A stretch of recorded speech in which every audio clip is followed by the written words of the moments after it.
Magandang gabi po, Luzon, Visayas at Mindanao. Umukit ng kasaysayan si Carlos Yulo matapos makadalawang ginto sa Olympics sa loob lang na mahigit 24 oras nitong weekend. Ang back-to-back niyang panalo sa floor exercise at vault events ng gymnastics. Ang una ring double gold na bansa sa isang siglong pagsali sa palaro. Balikan po natin ang kanyang winning performance na dahilan kung bakit narinig ng buong mundo ang pambansang awit ng Pilipinas. Nakatutok si JP Soriano. JP! Sa liksing ipinakita sa unang sabak sa vault pa lang, hindi na mababakas ayon kay Carlos Yulo ang kakulangan sa tulog dahil sa pagkatuwa sa nauna niyang gold medal. Suwabe ang landing kahit mataas ang level of difficulty kaya naka 15.433 agad.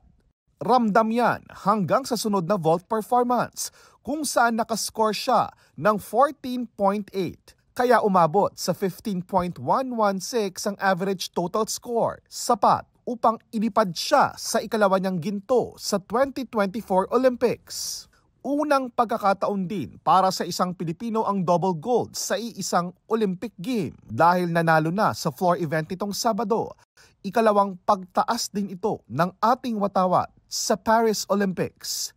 Hindi na raw niya ito inaasahan, lalo't pinakamagagaling ang kalaban kabilang ang Tokyo Olympics bronze medalist mula sa Armenia na nanalo ng silver sa event. Pero ang tiyak, tiwala siyang nagawa niya ang lahat. Yung first vault niya, full blast talaga. Then second is medium lang. Then meron kaming mga exercise na ginawa bago kami pumasok. Yung mga handstand na for handspring. Sabi ko, Loy, sa'yo na. Nasa sa'yo na yun. So pagka ginalingan mo, nagka-medal talaga. Sa gitna ng labang yan, hindi na rin nanghina ang suporta ng mga Pilipino sa Paris. Kaya matapos ang panalo, sinuklian niya ni Yulo kahit pagod. Game siyang nakipaglitrato at namigay pa ng mga autograph sa fans. Pagkatapos ay nilapitan ang itinuturing na pahinga, ang nobyang si Chloe. Sa lahat, ups and downs, nandun siya palagi para sa akin, para suportahan ako. Pasalamat ako sa taas na binigay siya sa akin. Grabe yung motivation na binibigay niya sa akin, yung suporta. Mahal na mahal ko siya. It seems na parang best.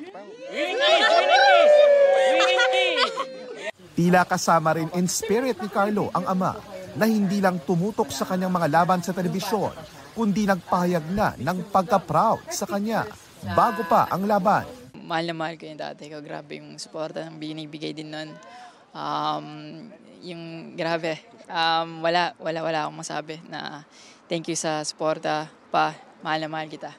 Ngayon pa lang, may sunod ng tinatarget si Carlo. LA, see you in LA? Yeah, LA. Pero bago pa ang 2028 Los Angeles Olympics, i-enjoy muna niya saglit ang well-deserved na pahinga. Nang tanungin niya kung ano ang mga gusto niya. Mag-Disneyland ka. Sinigang yun. Yeah. Mula sa Paris, France at bilang bahagi ng Philippine Olympic Committee Media, JP Soriano, nag-uulat